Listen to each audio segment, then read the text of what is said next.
Hey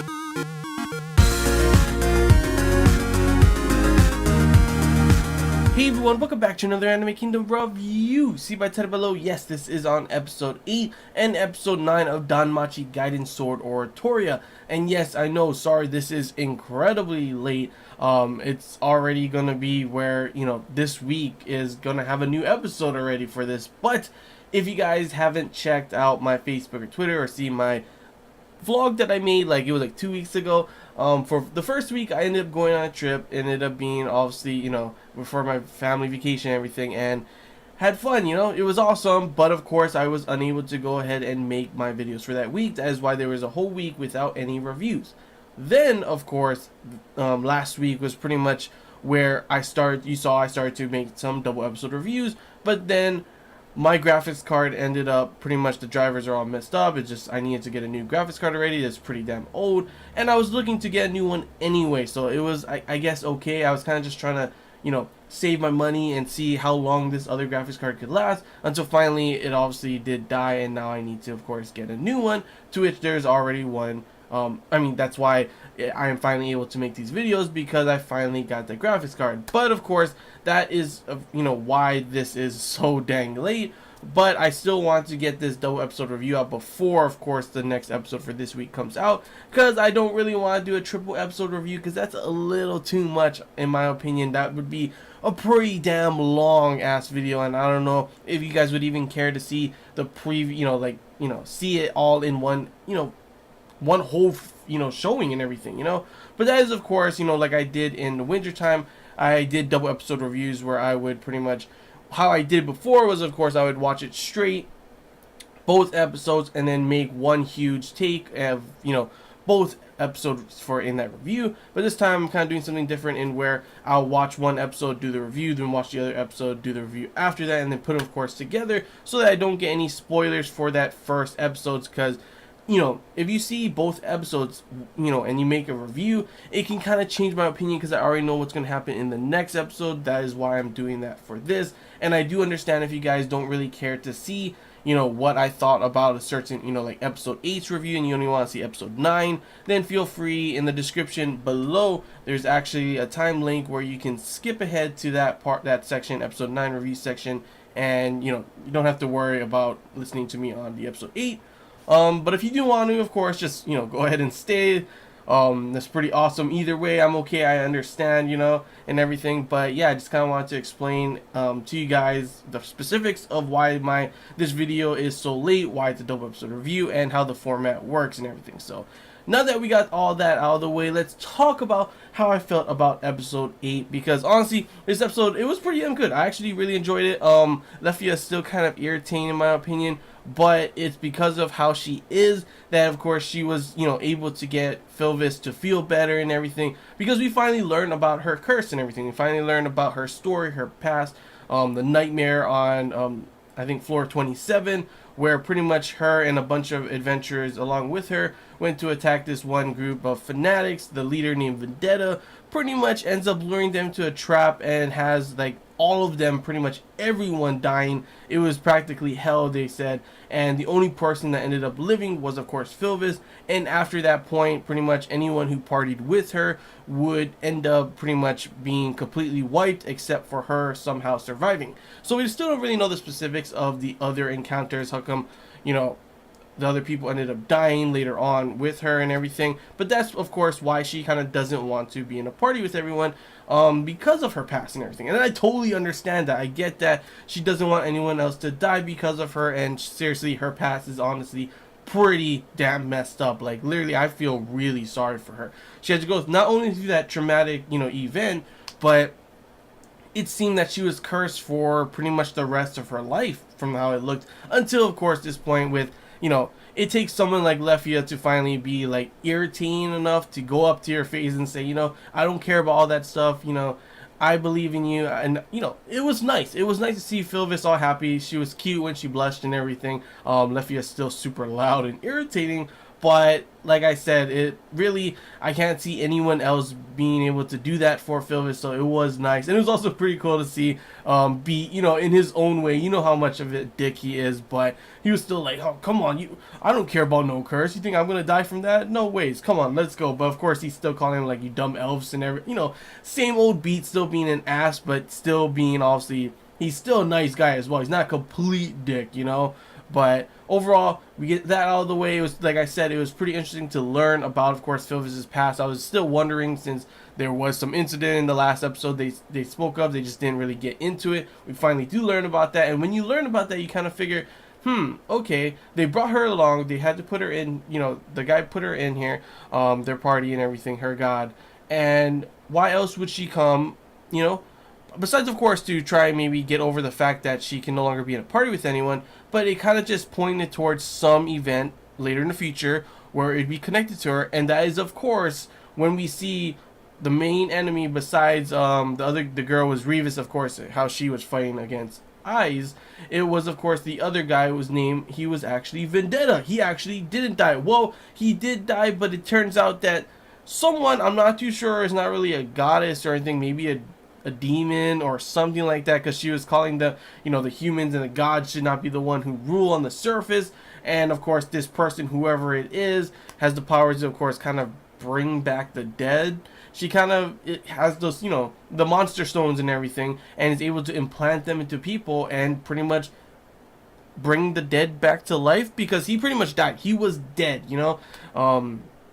Somehow he came back to life. Super crazy fanatic. I mean, he was already a fanatic before, but now he's a fanatic towards this, whoever this evil villain, this main enemy. Now we kind of have, not really a face, but we kind of know who is our main antagonist. Besides, of course, the guild is also working with them. So it's kind of like, who the hell is the main person, you know, pulling the strings? It's kind of like a three-way kind of thing going on.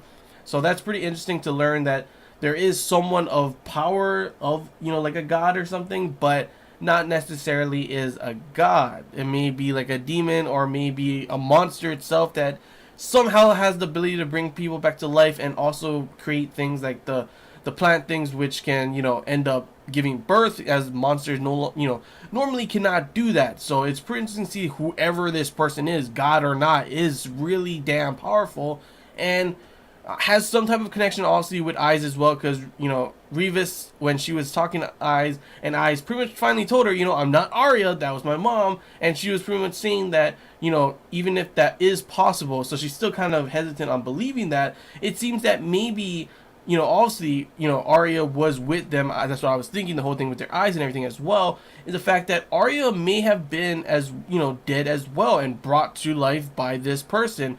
How she escaped the grasp of this god or goddess or whoever it is, demon or not, I'm not too sure. It's pretty damn interesting though. It's like, what the heck? So is like, how was Eyes born then? Maybe it has something to do with the father or something.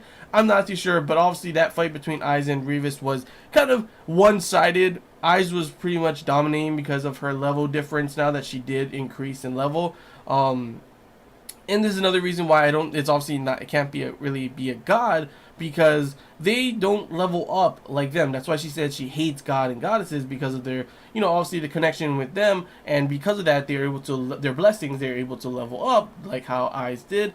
And the only way that I guess Revis could was, of course, at the end where she just tore out Vendetta's, you know, monster stone, pretty much killing him and swallowing it with her grossly long tongue, thus saying she would end up becoming more powerful later on. So I'm guessing like she can, I guess, kill monsters and then swallow their monster stones. I'm guessing that's how she gets stronger. I'm still not too sure on the specifics. I'm still not even too sure on how they are even living, how this stone is different from the regular monster stones and stuff like that.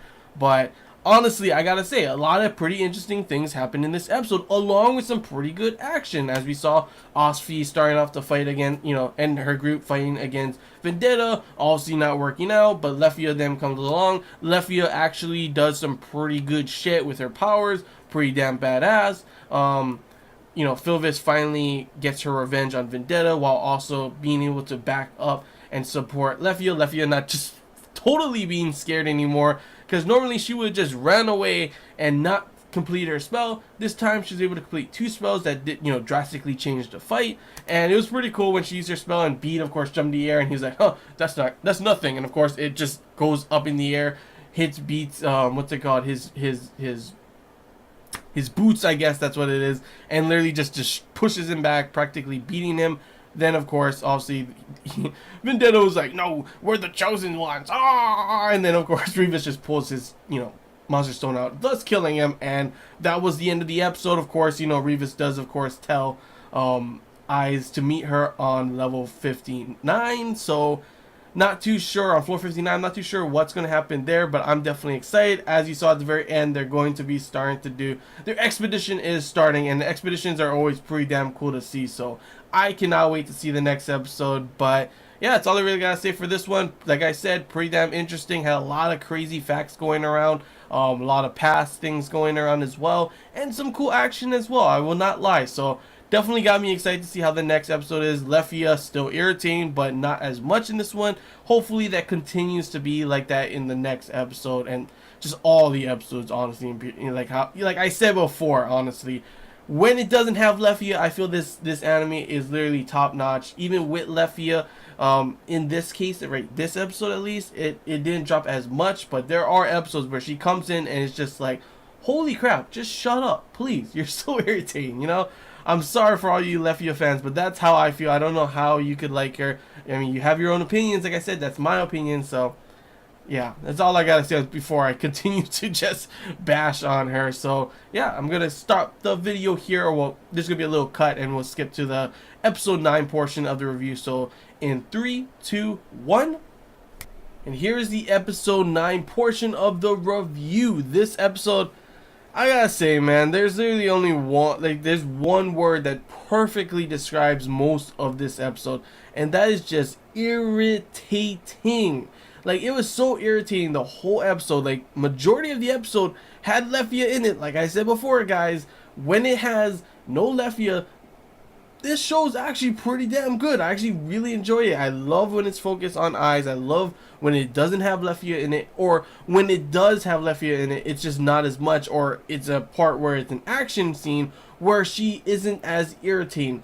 But when you have episodes like this, and I like the episode for certain aspects of it. For instance, I really enjoyed, like I keep saying before, like over and over again with this, one of the reasons why I was really excited for this series was the fact that it would be pretty interesting to see, Ai's point of view during all the stuff that happened in DanMachi. And that's what we got in this, We got in this episode, her training with Belle. We got to see when she goes to, apologize to Belle, and Belle runs out and pretty much goes smack dab into that one guy's chest, and then goes smack dab into her booty. And I'm over here like, yeah, I remember that. Good job, Belle. Don't even act. That was all planned. That was all planned. But seriously, those scenes were awesome. I loved it. I loved seeing it from Ai's point of view, seeing her thoughts on what was going on, the reasoning why she wanted to train him, and of course, and that was pretty much, obviously she wants to learn how is he getting so much stronger, so that, she can pretty much, watch him, learn from him, and then she can get stronger as well, because we already know why she wants to get stronger, and that is, of course, to defeat those enemies, Revis and whoever is the goddess, demon, or whatever that we learned of in the last episode.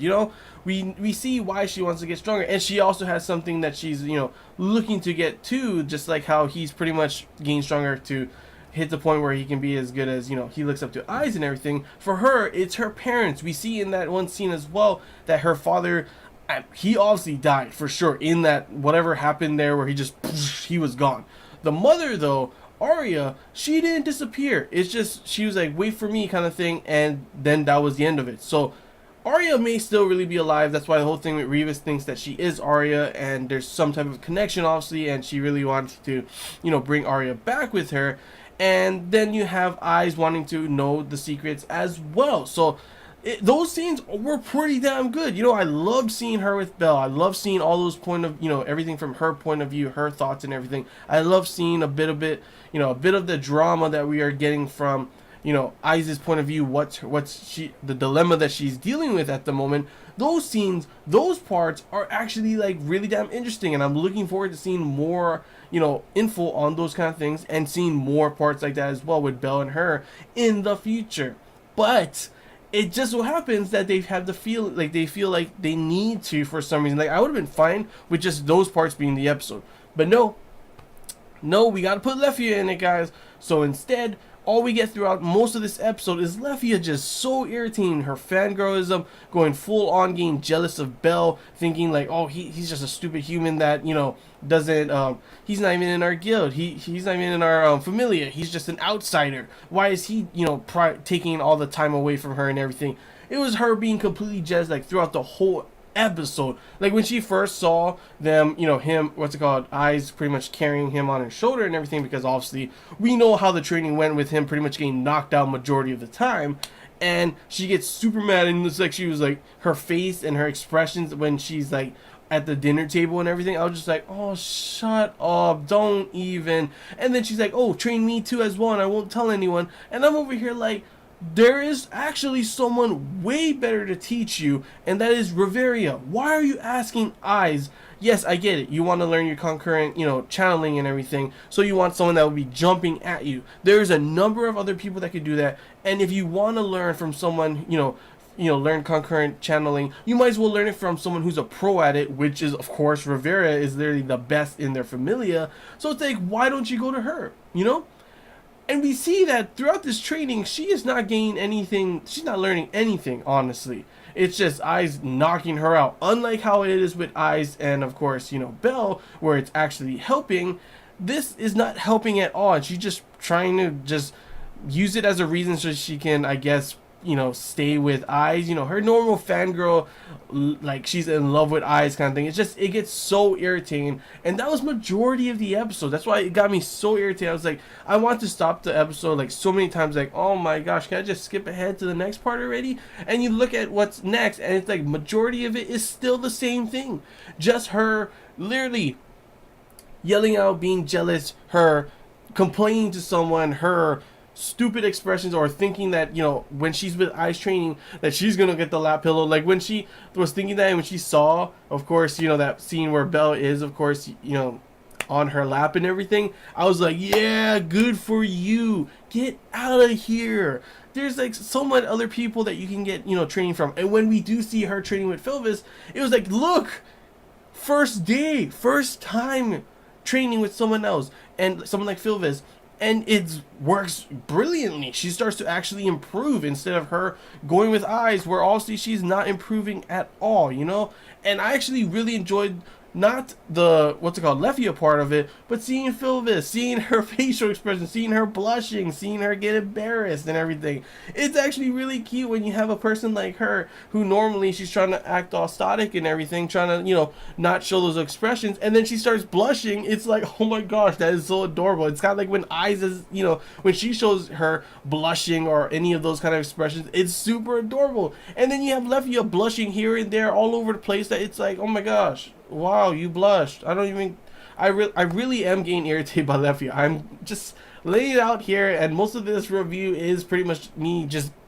pretty much bashing all over Lefiya, but that's how I feel. I feel that when the episode doesn't have her, it's actually really, really good, and I'm really enjoying the episode. And then, like I said before, maybe there's sometimes I can tolerate her, and those are the episodes when there's like action and stuff, and she's actually you know, fighting, and she's actually showing off that she is powerful and everything. It's like, you know what, good job, Lefiya. But then when you have episodes like this, when they're in their downtime and everything, it's like, oh my gosh, she just goes completely back to her irritating fangirl, you know, self, and it's just too much, honestly, for me, that it just gets me so irritated, especially considering I thought this episode was going to be the episode that they go on their expedition, and I was super excited for that. But that looks like what it's going to be in the next episode. At least that one should be pretty damn interesting, and hopefully they put Lefia's parts to a minimum, and if they do put her in, hopefully it's not just her, you know, fangirling over Eyes, because that part is literally just, I'm not even, like, it's getting so irritating to the point where I don't want to watch the rest of the episode because of that, honestly. But yeah, there's only 3 more episodes left, I think. So it should be interesting to see how everything goes. It's probably going to be the expedition, something crazy happening at the end, and it should be interesting to see if, like, how this ends. Will there be a huge cliffhanger where it's going to be a possibility of another season? Honestly, I would think that would be cool, but before they do that, if there is possibility of another season of DanMachi Gaiden Sword Oratoria, I want a second season of DanMachi, the original DanMachi, because that would be pure awesome. And hopefully this continues. Hopefully, like, for me at least, it's still, like, I still enjoy it, and hopefully when, you know, the Blu-rays and stuff come out, the sales go well, and hopefully it reinvigorates them to go ahead and make a second season for the original DanMachi. Hopefully, because I know a lot of people, me included, are getting irritated of Lefiya, and there's probably people that are less, you know, able to tolerate it and just quit the show, period, like that. So hopefully not a lot of people do that, and hopefully it does get, you know, a lot of good sales, and hopefully we do get, of course, what we all want, which is, of course, the second season of DanMachi. So yeah, that's all I gotta say, guys. Hope you enjoyed this Anime Kingdom double episode review. If you have any questions, feel free to comment below. If there's anything I missed and you want to talk about in any of these episodes, feel free to comment below as well. And if you did enjoy, don't forget to like. If you haven't already, feel free to subscribe for more content. And as always, guys, I want to hear your guys' thoughts on both episode 8 and episode 9. Feel free to comment below whatever you guys feel, good, bad, whatever, however you felt about it. If you agree with me, disagree, whatever. I always love to hear what you guys are thinking as well, since you guys already heard what I thought about it. You know, it's always cool to have a discussion about this, because I don't just watch it. I watch it because I enjoy it, but it's always cool to see how other people are feeling about it as well. So yeah, feel free to comment below if you want to. And until next time, guys, see ya.